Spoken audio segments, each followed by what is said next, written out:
You're listening to the Breaking Through Our Silence podcast, where we have open and honest discussions about the topics of sexual assault and domestic violence. We'll hear stories, share experiences, discuss topics, and empower champions together. And now, Marissa F. Cohen. Welcome back to Breaking Through Our Silence. Today, I have the amazing pleasure of introducing Dr. Sheena Howard.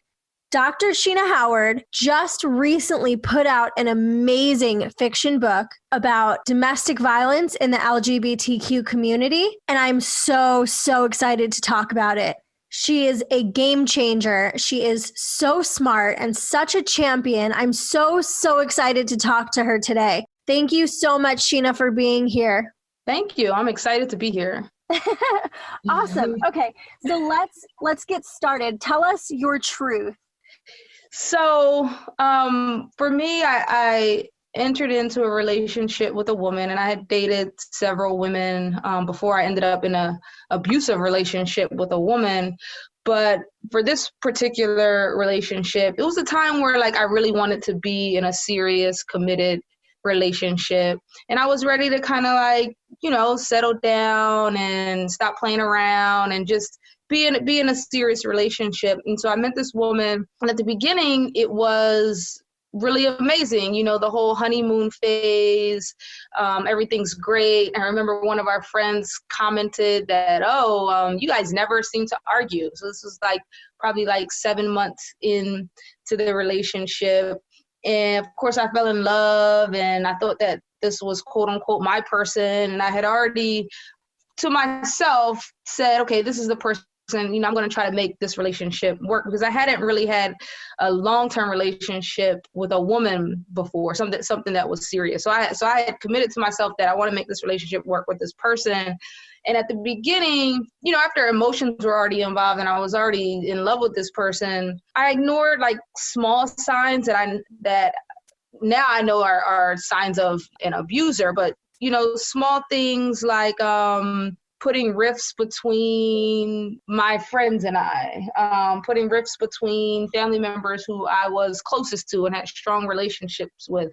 And then sowing seeds of doubt in my closest relationships is something that she would do. So I have an older brother. He's 4 years older than me. So when I was in high school, he was in college. So it was just me and my mom in the house. And she would say, the more she got to know about me and my family, she would kind of use those details to plant negative seeds in my head. She would say, so basically you were raised like an only child. That kind of distancing that an abuser does to make you feel like you don't have anybody close to you, a support system. So she would sow those small seeds in my head. And those were little things that I just, that's something to consider. Maybe I was kind of raised like an only child because my brother is older. Things that you don't kind of pay attention to that are actually, they were kind of weakening my sense of who I was and my sense of identity, and kind of making it so my world was only about her. Eventually I started to feel smothered. If I wanted to go to outside to the mailbox, she would say, where are you going? Why do you have to go to the mailbox now? I want to come with you. Those kind of things. But I also started to feel like I needed to take care of her or protect her, because she was having some family issues and some job issues and things like that. So the relationship kind of became, I guess what people would call codependent, where I felt like I had, it was my responsibility to help her and take care of her, because this is the person that I decided that I wanted to be with. And she would tell me things like, we're meant to be, and our relationship's just going to get better and better. And I believe those things because I wanted to make the relationship work.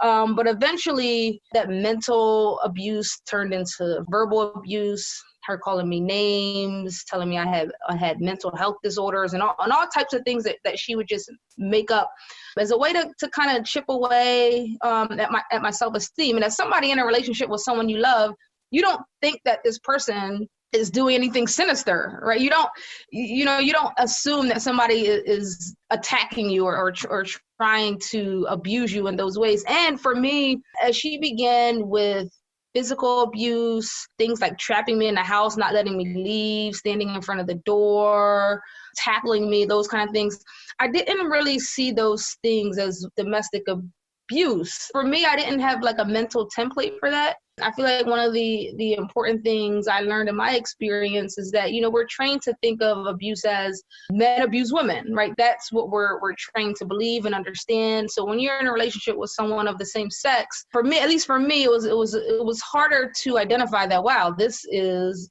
what abuse looks like. And then couple that with feelings of shame and embarrassment, like some of the things she was doing, I certainly didn't want to tell people that were closest to me. I didn't want to let anybody know. Part of it was trying to protect my relationship, because if I think I want to be with this person, why would I tell my family members and friends these awful things that she's doing to me? But also, I didn't see those things as abusive. And this went on for years. And eventually I had to call the police in an incident where I was trying to get out of the house and get away from her in a moment of her crazy rage. And it wasn't until then that I really started to understand that this is what abuse looks like. Just because it's a female abusing another female doesn't mean that it isn't abuse. And I ended up getting a restraining order. I ended up reaching out to one of the local domestic violence organizations here in Philadelphia to help me get out of this situation. So I used the resources available to me. Of course, my family and friends were there with open arms to give me shelter, to help me get out of the relationship and away from this person. But it was a tough road, and it was tough for me to understand that I actually was a victim. The word victim was really hard for me to wrap my head around. It's also hard for me to even say that I'm a survivor. That still was, those labels and identities for me were hard to wrap my head around, because I didn't want to see myself as a victim. But coming out of that relationship, now I just want to help people protect themselves from getting in an abusive relationship. And I also want to create awareness specifically for the LGBTQ community, because there are research studies from the CDC and the HRC showing that domestic abuse in lesbian and gay relationships, there are higher rates in the LGBTQ community than there are in the heterosexual community as far as domestic violence and abuse. And I feel like even within the community and outside of the community, this public health crisis is swept under the rug and ignored. And particularly, I feel like the lesbian and gay community, they don't want to talk about this issue. Yes, we know the slogan is love and love, but within that, there are people really dealing with some terrible, terrible things that could cost them their lives. I'm so happy that you brought that up. That was going to be something that I really wanted to touch on. So the LGBTQA+ community actually has the highest rate for both sexual assault and domestic violence for a lot of reasons. Do you know any of those reasons? One of the ways that I wanted to create awareness coming out of my situation to help people protect themselves is to write a book, right? To show that this happens to same-sex couples, right? And one of the things that I learned is that, abuse is abuse, whether it's heterosexual or between lesbian and gay couples, but there are some different aspects and layers within a gay relationship that need to be, discussed and taken into account. So some of the things that an abuser might use as leverage in a gay relationship might be, telling their partner that, I'm going to out you. I'm going to tell people that you're lesbian or gay, if you tell them about this abuse. Or the high rates of homelessness in the LGBTQ community is also another factor that might keep a victim in a relationship with an abuser, because they may feel like they don't have anywhere else to go. And then also, I think just that social script of abuses male to female is really hard for a lesbian or gay person to wrap their head around when they're in a relationship with an abuser who is the same sex. Thank you for all of that. Honestly, I feel like it's so dumb that in 2020, we're still under the impression and still forwarding the narrative that abuse is male to female, and it's only abuse if you get hit. That's not true. Right. I think that that's such crap. I'm so glad that you brought that up. Anyone can be an abuser and anyone can be a survivor. Right. And I think it's really important to really push that narrative and make people know that it doesn't matter who you are. You can be a victim. You can be a survivor. Right. And when I was really trying to, understand more about domestic abuse after I got out of my situation, I realized that I was in relationships with people that were abusive before. I didn't stay in those relationships. I got out like as soon as I saw the signs. I feel like there's so many things that I took for granted as a lesbian that I just kind of let slide. Like abuse looks like somebody not wanting you to hang out with your friends. Abuse looks like a person that doesn't allow you to hang out with your friends without them. Abuse looks like jealousy. Like I feel like at least for me, dating women, I kind of let those things slide. Oh, she just really loves me and just really into me. That's why she always has to go everywhere with me. But no, that is a form of mental abuse and control, because abuse is about power and control, not necessarily about the gender of the person. Absolutely. Abuse also looks like somebody calling you incessantly over and over and over again. If you have 13 missed calls from your significant other because you didn't answer, but they know you're with your family or friends, that's Right. abusive. If you have insane numbers of text messages, if you're getting text after text after text, and it can all be mean, it could be mixed. It could be, I hate you, you're awful, go die. I'm sorry, I love you. It just follows the cycle. Exactly. And some of those more subtle, I guess I can call them subtle forms of abuse, are the ones that may be hard to notice early on in a relationship or as the relationship goes on, but they are very impactful and damaging to one's self-esteem, self-worth, sense of self. I know for me, when I was in my abusive relationship, I didn't catch on to what she was doing for a while. Like I would say, okay, Saturday, I'm going to go visit my mother at say 10 a.m. and it would be like 9:45 a.m. and she'd still be in the bed and I would be up dressed like, hey, come on, let's go. I said I was going to go visit my mother, and since I couldn't go anywhere by myself, she had to come too. And every single time, or when it was time for me to go visit family, she would create an argument over something, right? So that she could get me in a place where I was so upset where I would just not go visit my family. Or she would purposely, make me late. So it's 9:45 a.m. We're supposed to meet my family at 10 and you're still in the bed. And now you're creating an argument with me over why am I rushing you? I didn't realize that those things were part of the cycle of abuse that she had me in until later on. Yeah, and so it was creating a situation where I wasn't able to go visit family because she was sabotaging my plans to go visit family. And then the times where I would say, you know what, I'm leaving, you stay here, you're not dressed. Then she would gaslight me and say, what type of person would just leave their significant other home when they're going to visit family? Just that whole crazy making. Whereas a person who is self-critical, right, you care about your partner's feelings, you do self-reflect and say, okay, maybe that wasn't right. Then you start feeling guilty. Yeah. So it was this years of that whole cycle that because I was in it, I couldn't see that was abuse, because particularly at the beginning, I wasn't like being hit. Right. I've said that before. If you get into a relationship with a person and the first thing they do is punch you in the face, chances are you're going to leave. You're going to leave. Exactly. Exactly. I saw this really good example when I was doing the research for my book, where if you put a frog in boiling water, the frog's going to jump right out and never come back. But if you put a frog in water that's a perfect temperature and you slightly turn it up every day, then the frog's just going to get used to that temperature until it burns to death. And it's like that saying, that's exactly what it is. That's such a good example. I've never heard that before. Yep. I love it. Yep. So I really liked how you touched on yellow flags and red flags. Abuse it's a cycle, and it's a cycle of pushing boundaries, right? So like you just said with the frog, if you turn it all the way up at the beginning, the frog's going to leave. It's a small step-by-step pushing boundaries. And so it's really important to set boundaries at the beginning. And, obviously when you're starting a new relationship, you're in the honeymoon phase and everything is great, and you don't see the subtle jabs, right? Yeah, the boundary thing is so important, and like you said, it's so difficult because at the beginning you let a couple of things slide. Oh yeah, I wanted to go hang out with my friends, but she wants to come, and we've only been dating for like 6 months, so that's cute, she wants to come.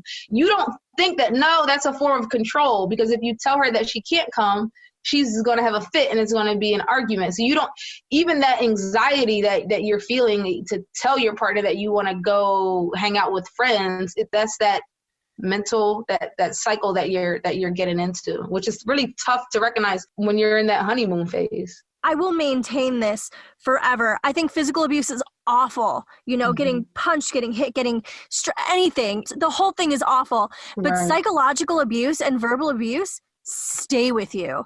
Right. It's the little tinge of anxiety you get because you don't want to piss them off. You want to go hang out with your friend, but you don't want to make them angry, so you bring Right. them with. And you don't realize that that's pushing your boundary, but it's also psychological abuse. They're in your head. And so I call those yellow flags, that gut feeling that it's not right. It doesn't feel right, but you don't know why. And maybe you're doubting yourself. You're so used to being wrong and told that what you're saying and feeling and doing is wrong that you doubt yourself. And those yellow flags are so easy to ignore. Yeah. And that's why it's so important when you're in a relationship, let the people closest to you know what's going on, because they can validate your reality. At the beginning, if I had told friends or people that are closest to me, like my mother, maybe they would have been able to just validate, like, no, that's not right. That's not cool. No, that's not normal.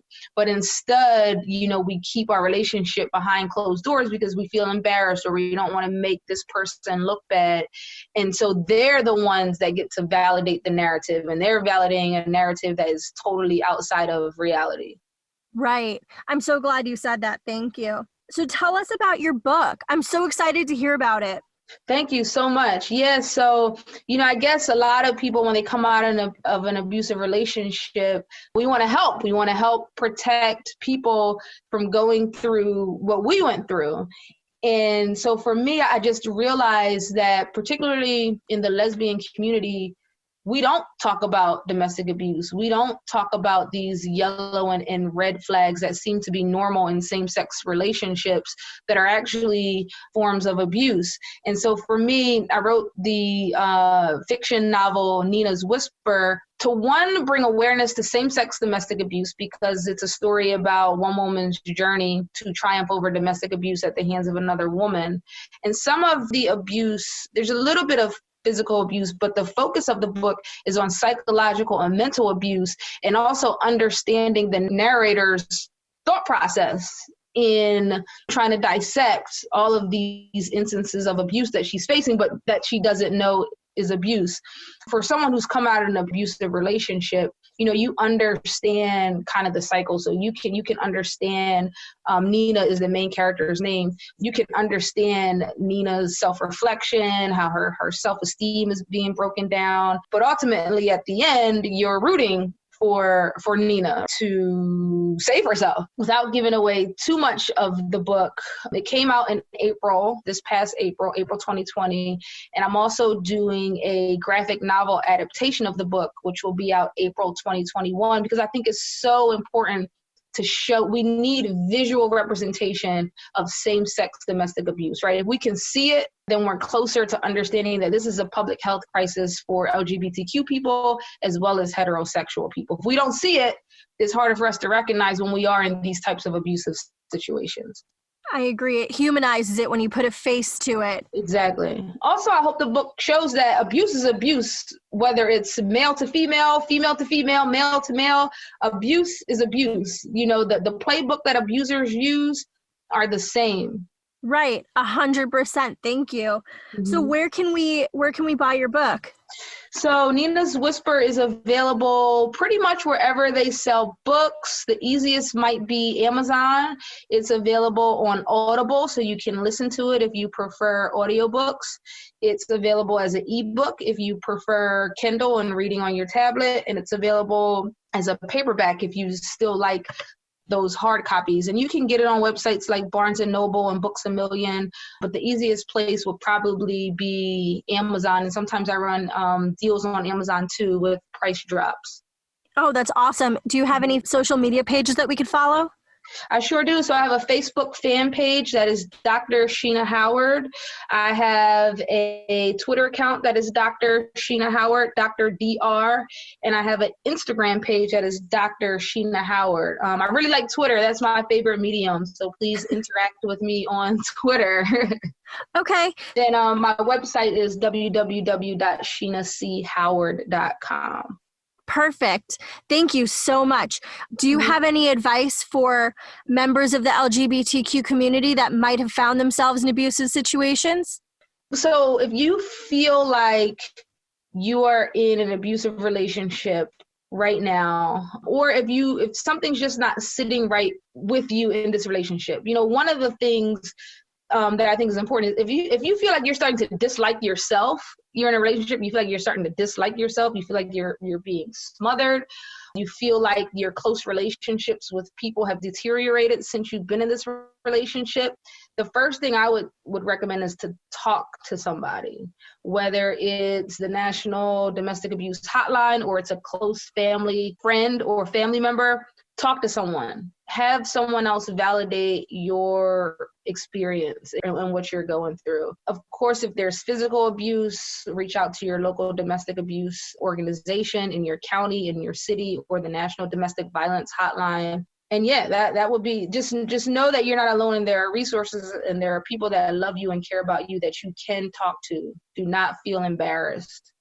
And what about people who are just out of abusive relationships? Yeah, if you're just coming out of an abusive relationship, one, come to terms with the fact that you're a survivor, right? You were a victim and now you're a survivor. I think that's a really important step to moving on and getting back to a healthy place. Definitely go to therapy, right? Talk to somebody. If you need to get an order of protection from your city, go get your order of protection or your restraining order, and reach back out to the people that you maybe neglected during that relationship, right? Build a community, like a blanket of people around you that can help you.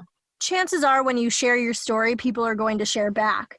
Absolutely. Abuse is so common. When I first started sharing my story, I had tons of people telling me theirs. So Don't be afraid to speak out, especially in a community like the LGBTQ community where it is so common and so not talked about. That's so true. Once I started sharing my story, it was amazing. Like some of my closest friends were telling me about things that they had been through with their relationships. I'm like, oh my goodness, I've known you for all these years and, we've never talked about this.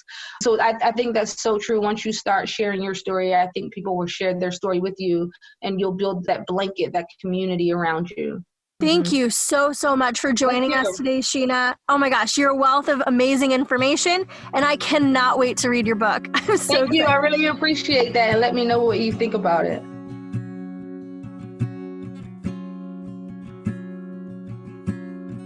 One more great big thank you to Dr. Sheena for being here today and talking to us about abuse in the LGBTQA+ community. It is so commonly overlooked because, like Dr. Sheena said, the depiction of abuse is usually a male hurting a female. We want to change that. We're both working to change that. That's not the narrative. The LGBTQ community is the highest risk for being in an abusive relationship or in a sexual assault. So help us change the narrative. Check out her book on Amazon, Barnes & Noble, anywhere that books can be bought, and educate yourself about how important it is to support every survivor and that it's not just a female-male problem. This is an everybody problem. There's no one demographic that is more susceptible to abuse. Thank you so much for joining us today, and I will talk to you guys next week. You've been listening to Breaking Through Our Silence with new episodes every Wednesday. Don't forget to rate and share this podcast. Stay in touch with us and have your voice be heard.